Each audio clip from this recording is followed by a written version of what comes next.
Hello, and welcome to the first episode of a new Let's Play. We're going to be doing The Last Faith. This is another metroidvania. Um, Very much in the line of more modern 2D Castlevanias, Blasphemous. You'll definitely see the Blasphemous influences if you've ever played that game. I have played through and beaten this game. You can see there that was my main file. I did not make it to 100% completion because if you miss a certain side quest before you get to the end game during the true ending, you just cannot complete that side quest anymore. Um, so I've done everything in on that file. I've done everything, found every collectible, all the spells, yada yada, but I missed that side quest before I beat the true ending, and so I'm stuck on 94% completion. It is as complete as that account can be, or that file rather. Excuse me. My plan for this new one is to try to 100% the game. So try to get the bad ending, the true ending, and to do all the side quests and all the collectibles and collecting things. Um, and to do the side quest I missed on my original file and try to actually get 100% completion. But yeah, without further ado, we're going to start the new run. Brawler is a strength build and Rogue is a dex build. Excuse me. I prefer to play dex builds personally, so I'm probably gonna start as the Rogue. There is the Stargazer, which is kind of your mage build. I don't use magic a lot in this game. You can, and some of the spells are super powerful, but I prefer to I like to use my sword. Marksman puts a lot more emphasis on the gun, which is something else I also don't really use much. I focus mainly on my weapons, and I like fast attacks over slow, heavy attacks. So we're going to go with the dex build. It's definitely a Souls-like. The leveling system is very reminiscent of Dark Souls. You can certainly see Bloodborne influences in the game, as well as those Blasphemous influences I mentioned before. I really like this game as far as Metroidvanias go. I like this game more so than I liked Blasphemous. I played through and beat Blasphemous 1. Didn't really care for it that much. I was disappointed by it. I've heard Blasphemous 2 is good. Maybe one day I'll try that one out. But as for the original game, it didn't quite hit that itch for me. It felt a little too clunky, a little too heavy. Um, and frankly, I think the penitent one with the big cone head looks kind of stupid. But we're going to play a rogue. I like this game a lot. I've played through it. Technically, I've played through it twice. I cleared the other save that I had on here, but that first one was my first playthrough. I have not played this game nearly as much as I have Hollow Knight, which, if you've watched my other playthrough, I tend to kind of know where I'm going, where things are, where to find upgrades, and this and that. I'm not that familiar with this game, so there's going to be a lot of backtracking, a lot of me wandering around, getting lost. It's not a first-time playthrough, but for a lot of a lot of the exploration, it'll very much feel like a first-time playthrough because I don't remember where most of the stuff is. Um, so yeah, so we'll figure it out together, or I'll figure it out and you'll watch since this is a one-way exchange. Maybe one day I'll do streaming. If we can ever get a little more traction on the channel, and actually accrue some more active interest, then there's no reason that either Maya or I could not do some streaming and kind of connect, maybe make a Twitch account and connect it to the YouTube or link it on the YouTube account, so that way people can kind of bounce between the two. I think it's a good idea to cast a wide net in this modern day of technological hosting sites where you've got different hubs where people like to aggregate for their particular interests. Some people spend their free time on Twitch and they watch streamers and that's what they enjoy. And some people spend their free time on YouTube and they watch more composed YouTube videos and that's what they enjoy. And you can kind of draw people in from both areas if you do a little bit of both. So anyway, this is Eric. That is the main character. We don't get to name him. Options for moving, usual stuff. We got jumps. We've got our short sword, which that's our attack. We've got 1, 1, 2. Oh, 1, 2. And 1, 2, 3. 1, 2, 3, 4. Yeah, we do have a fourth. Okay, so 4 hits in a combo there. We do have a dodge roll right off the bat, and it does give us iframes, so we automatically have a way to dodge, and that is important. I don't think there's anything over here that I need. I stand corrected. So we're going to go pick this up. Prisoner's Diary. My heart is heavy. Unlike the very few, I have no choice in what I am becoming. Something is taking over and fast. The promises that have marred lives for years must be irrevocably broken. The heart of the Nycrux sought to redeem us all. Yeah. I vaguely understand the story. Like I said, I did play through it almost to completion, or as to completion as I could get. I generally understand what's going on, but we're just going to go ahead and play through, and you can kind of pick up what you pick up.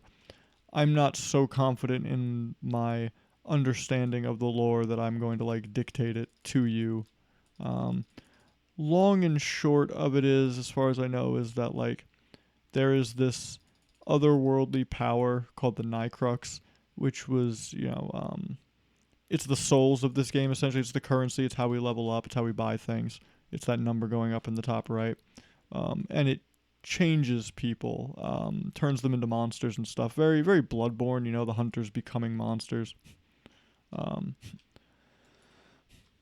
And so we are cursed. Our character, Eric, is cursed with whatever else is cursed all these people. Oh, shit.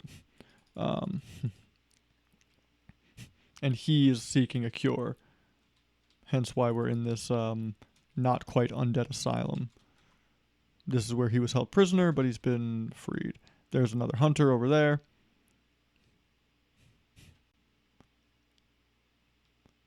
Go pop this guy real quick. Cool thing about this game is you can use background items. If they glow with a white outline like that when you walk by them, you can pick them up and throw them. So there's places where you can like throw chairs and pots and things at people. Sometimes there are healing items and stuff in the pots in this game, so they're usually worth at least checking if you're needing of supplies. And these are our campfires, or our benches. These are where we save. This is where we heal, and it's our fast travel. Right now we have nowhere else to travel, but it does save our progress, and it does refill our HP, our magic, all that stuff. This gives us weapon skills. I never use them. It's always just more effective to just spam the attack.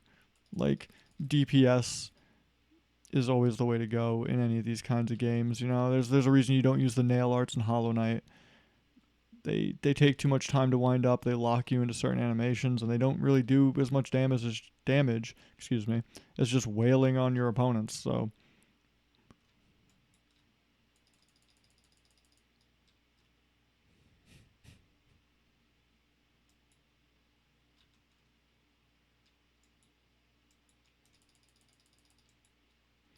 and is on the same button as our roll. Because if you're holding a direction, you'll roll.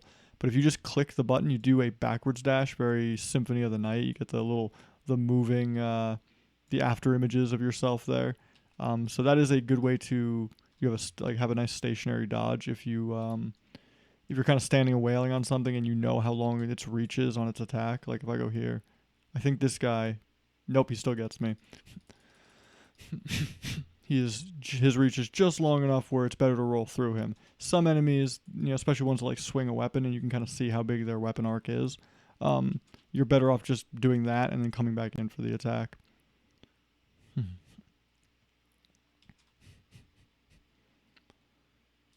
See if there's anything here. Nope. All right, we're gonna bust our way out of here.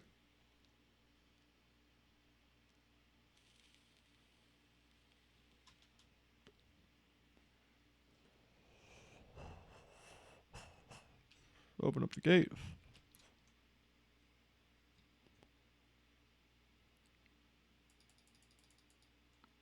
Now, let me check my items. I do, okay. So healing injections are your healing items. And you don't have a refillable flask. These are consumables. They will be... let me get rid of this. Hold on. Excuse me. They will be you're able to purchase them later from a vendor at the kind of hub where you congregate with different NPCs. They can be found more often in the early game. You'll find them kind of all over the place, and then they become less frequent as the game goes on. So you really have to kind of bring your own and try not to get hit. They make it easy for you to start. But that is your main way of healing. Oh shit.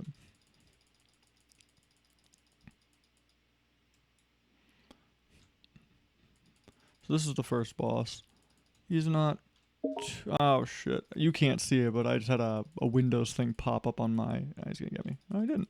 A Windows thing pop up on my screen, was blocking my view. Yeah, this is basically just avoid the attacks and roll through him and keep wailing on him.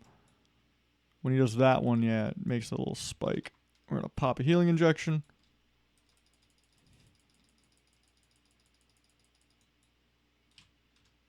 When the ground flashes, get out of the way. When you see things falling from above, the ground will flash where they're going to land. Same deal. Not a difficult boss. You just wail on the poor guy. And easy does it. He actually becomes I don't want to say a common enemy, but he becomes a regular kind of like you'll encounter multiples of that guy in the very late game in like the last area as just like a regular enemy. So we've picked up the Stigma of Reprieve. It is a stigma which is like what do I? It's not like a charm per se. It's kind of like a charm in Hollow Knight. They give you different abilities, but they're active abilities, whereas there are charms in this game that act exactly like Hollow Knight charms, so they give you kind of passive effects. So the stigmas will generally give you, like this one gives you a counter attack, gives you a parry essentially. So you press F with the stigma equipped, strike out attacking enemies. A well-timed hit will interrupt most attacks, restore a portion of health, consumes power, which we can equip. You'll probably never see me use. Oh, it already has it equipped. I never use these. And the charms, these give you like passive bonuses, like damage bonuses and resistances, and things like that. Take another healing because we're getting kind of low. And now we're going to press on. So these little things, see, I just started glowing blue when I walked by. Those are like checkpoints. So if I was to die here, I could choose to respawn. I could choose to respawn back at the last altar, or I can choose to respawn at the nearest checkpoint. It's a nice system. You can't use them as like fast travel locations, but they kind of help you get a little closer to where you were if you die on like a run to a boss or something, which can be annoying. They cut down on the brutality of the runbacks with that. It's definitely appreciated. The game still does have some areas where the runbacks are a little more lengthy than is comfortable, but like, hey, that's a Souls-like. What are you gonna do? It's kind of the nature of the game. You're gonna fight hard bosses. You're gonna die a couple times or a bunch of times, and you're gonna have to run all the way back. It's a pain in the ass. So Oxneville Manor is up to the right. The crypt of Mithringal, or the city of Mithringal, is down to the right. That way is currently locked, though. And then back the way we came was the Temple of the Deposed Gods. So we're going to go up, because we can't go down to the right. The door is locked. And Oxneville Manor here is our hub, I guess. We'll be finding NPCs throughout the world as we go. And like rescuing them from danger, and we'll tell them like, hey, this is a safe place, come here, and they'll come hang out here. And they provide different services, like we find a blacksmith who can level up our weapons. We find a healer who can sell us healing items. Things like that. Curse bearer, you bring a dangerous affliction before me, yet I smell fear upon your flesh. You may approach. Who is the woman that speaks before me? An interrogation will not serve you well. Your heart is murky and unworthy of the mercy of the lady of the manor, Helena. My lady? You speak with respect only now as I reveal myself to you, but your curse will always burden you. Many others like you have dwelt here in the manor. I feel a familiarity with this place, a pull I cannot explain. Many would implore me to seek freedom, but freedom is not this life's ultimate treasure. Understanding is what I seek. As do I. Then seek it. Return to me with your findings and experiences, cursed one, and through our understanding you shall be bolstered yet. And pray, would you do me a kindness in turn? What would you ask of me? I have callings elsewhere, yet I remain. I yearn for this I yearn for this place, for those here with me. If you discover a teacup most blessed on your travels, deliver it to me, for a lady cannot remain in one place for so long. There are whispers throughout the manor, whispers that reveal secrets, spells. You will come to understand soon enough. So she is the NPC that lets us level up. So whenever we want to spend our Nycrux on levels, we got to come to her. Let's see. So we are a dex build. I believe our weapon mostly scales with dex. I don't know if it's even a strength thing. Let's see. We definitely want vitality, and I think we've just maxed out. Yeah, so 2 in dex, 1 more to vitality. Dexterity will up our damage, and vitality will up our health. Let's see. So yeah, the Nightfall Blade is a yep, just scales with dexterity. It's got a C level weapon scaling. As we just bumped the mic.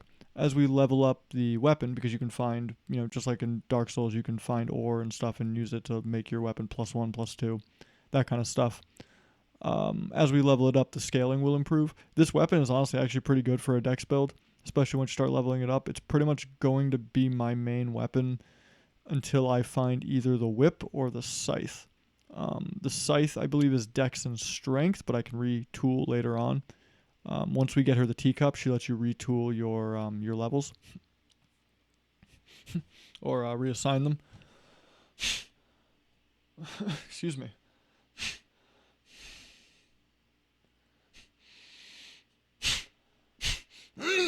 Excuse me again. So by that point, we can kind of then switch to other weapons if we want to. The scythe is nice because it still swings pretty fast, and it's got a big range. It's got a wide area that it hits. Same with the whip, but I think the scythe is a little better. I prefer the scythe. But we don't find that till much later, so we're going to have to just kind of stick with this weapon until then. Yeah, so you can see the stats for this weapon. Currently does 60 damage +5, which, 65 damage. 110% crit damage. 3% crit chance, and we can level up that as we go. So now, let's grab this. I don't even know what this is. Another healing injections. Currently, I can only hold 7 of them, it looks like. We do find upgrades that let us hold more. Same for like bullets when we decide to use the gun.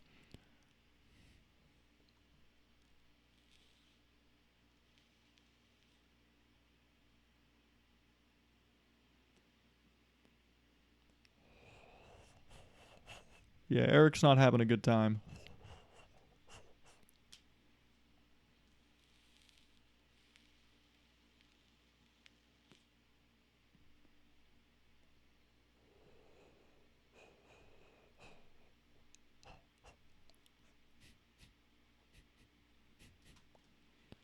What is this place?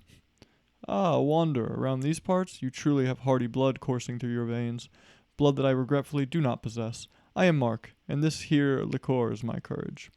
This liquid keeps my heart beating, the only way to heat up my sunless world. This curse has shackled me to shadow, away from my beloved Mithringle. Mithringle, tell me of this place.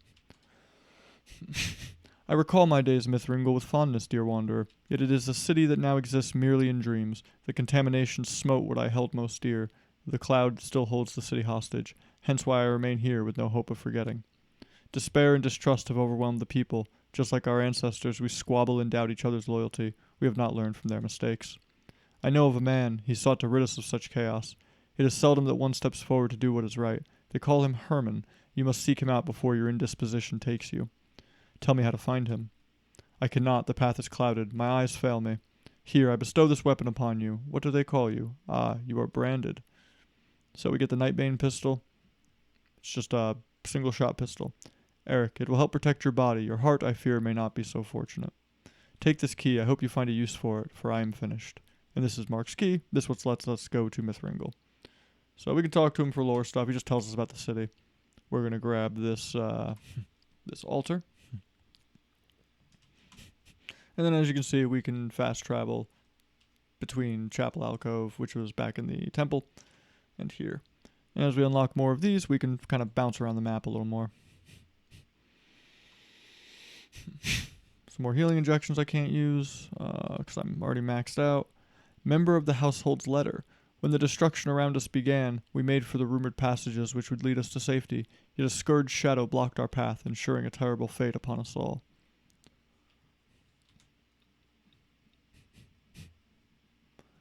Barsov's electrocutions, a spell. A weapon of last resort, these were studied and used by the ethereal order to torture infidels with constant and lasting pain. Later, it was converted into a new mightier power by Nikolai Barsov, and continues to prove itself an effective weapon. So, spells, also equipped to our left hand, which is our gun hand. I think I have it mapped to C. Let me check. So, we're going to use number keys to swap our offhand. So we've got gun, we've got the spell. I think C is cast, yep. So this spell is interesting. You can do a burst or you can hold it, and then that just steadily drains your magic there. But, yeah, we've got a spell. This one's not bad. I'll probably use that more than I ever use the gun. Alright, excuse me. So, just do that to refill our magic since we just drained it. We're going to pop out here. We can't go any further here because we need an upgrade. It's going to let us drag this block.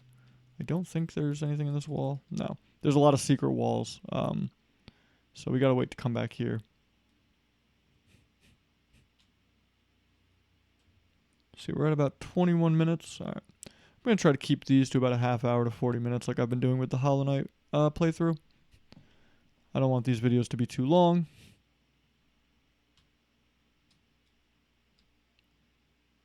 His key also unlocks this. This lady in here, we bring her...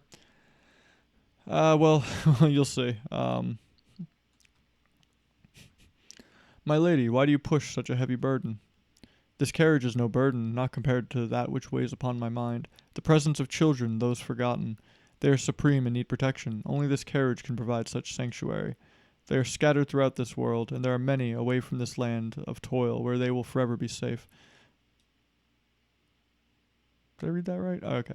Find them and I shall show you enormous gratitude. Yeah, we find her essentially unborn fetuses, essentially. It's a little weird and kind of fucked up. They're like not really human though. They're like otherworldly.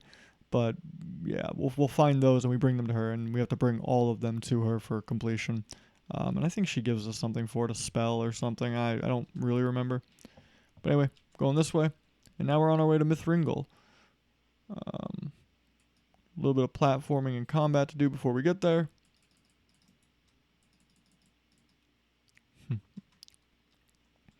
So those demioxide bullets are what our gun fires. Do I have it? No, I can't look down that way. Nope. Why are you not going down?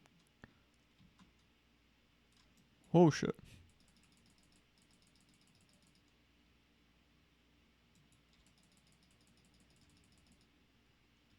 Yeah, so when you beat an enemy down to really low health, sometimes you'll get the little E will flash above their head. Basically, you just get a finishing move.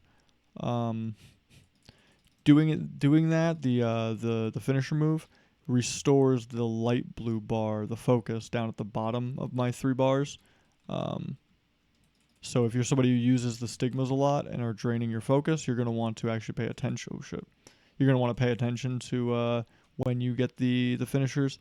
I never really use my focus, so I also never really care about the finishing moves. These crates will drop 1,000 Nycrux a piece, which is nice. Those red ones. So you can see we're already at 2,000. We're gonna run back to the manor real quick, or rather, we'll do it once we get to the next altar. We'll just warp back to the manor real quick so I can spend these and level up. Got the skull cleaver. This is a strength weapon. It's the weapon you start with if you choose the warrior class or whatever the one on the left was. So we're not gonna use that one, but may as well grab it. You do need all the weapons and spells for completion, so may as well heal because we're still early in the game, so healing items are going to be kind of everywhere. So may as well use them when we've got them. See?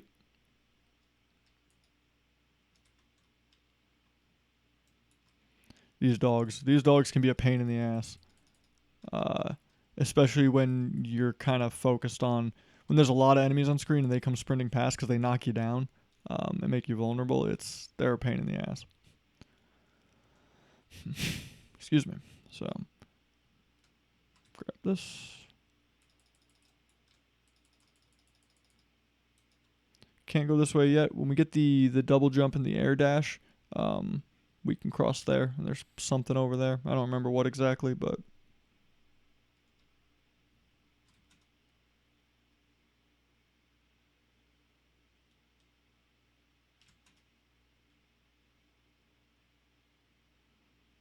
all right.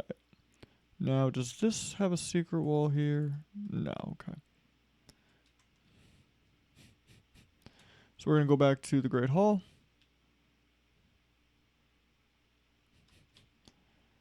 Come back out and talk to Helenia. Maybe it's Helenia. I'm not really sure, but we're gonna level up.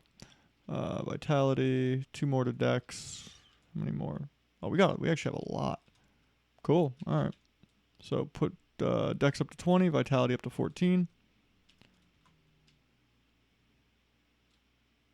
Hard to see now, but our health bar is a little bigger, and it does get larger as your Vitality goes up. It's not just like a numbers thing. The bar itself does increase. So like when you get towards the end of the game, when you've put a lot into it, it covers like a third of the top of the screen, which always looks a little funny. So we're going to the old ruins. And where am I going? I'm going down. Just checking boxes.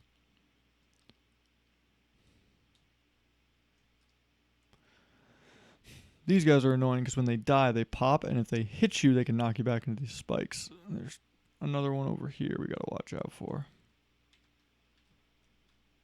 2 more we gotta watch out for.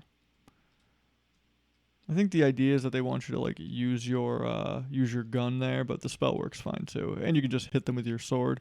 You just gotta make sure you get away in time. Ba-doop-doop-doo. Just keep on moving. You can see the spell is okay. It gives you a little more range if you want to take someone out from a distance. But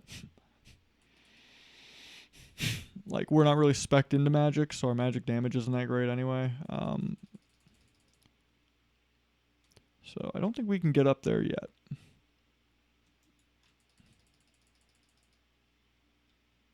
Because that jump right there, I don't think we can make it. I think we need the air dash, and we can come back and we can grab those.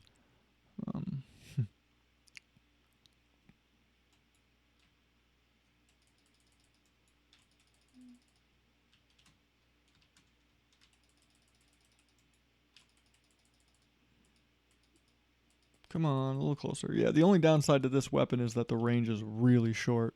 Like you got to be right up in somebody's fucking business to make use of it. Yeah, I don't believe. No, we can't make that jump yet. So when we get either the air dash or the double jump, we can come back and grab those souls, or that Nightcrux, I guess. I'll probably be calling it souls more than I call it Nightcrux, because I mean, let's be fucking real. That's what it is.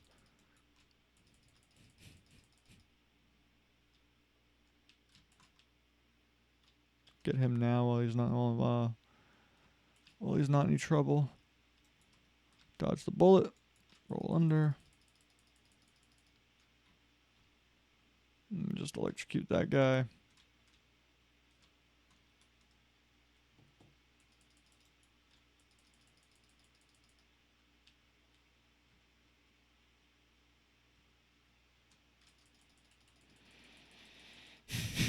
Excuse me. And we're going to hit that, which opens that.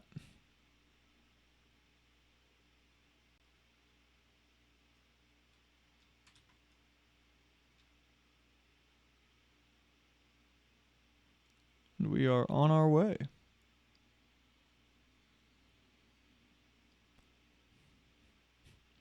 City of Mithringle. We are currently in like the sub-level.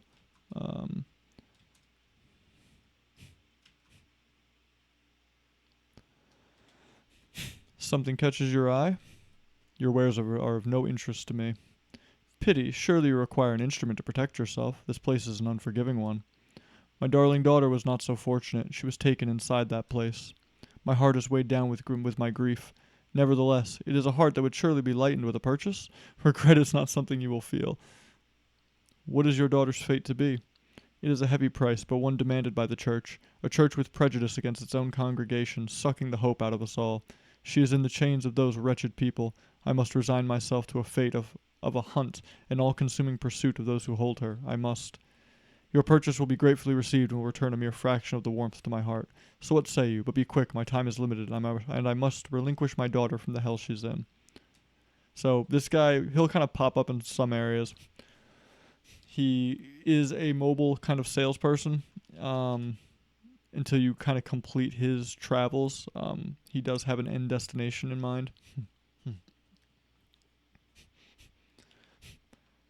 But yeah, the old Wymond. But we don't need anything from him right now. See, secret wall. Sometimes they'll have a secret wall within a secret wall, so you always want to check those too. But for now, we don't need nothing from him. We're just going to keep on moving. We're at about 31 minutes. I think we can get to another altar before we have to stop. Alright, this guy's going to throw bombs at us. Annoying little shit. Boing.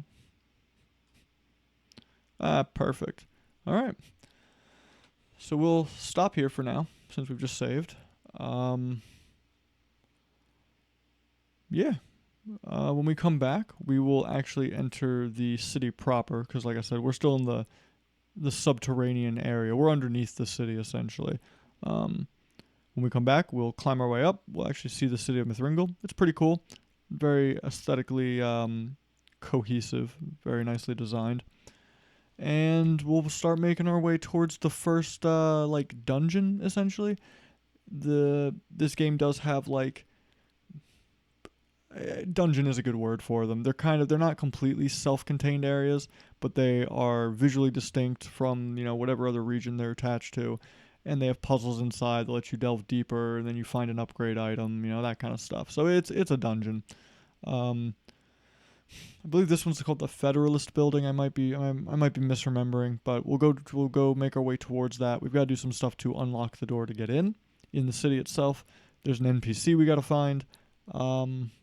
Then that'll probably be an episode in and of itself. Maybe not. And then we'll go from there. So yeah, I hope you enjoyed this. I hope this game interests you. It's definitely become one of my favorites.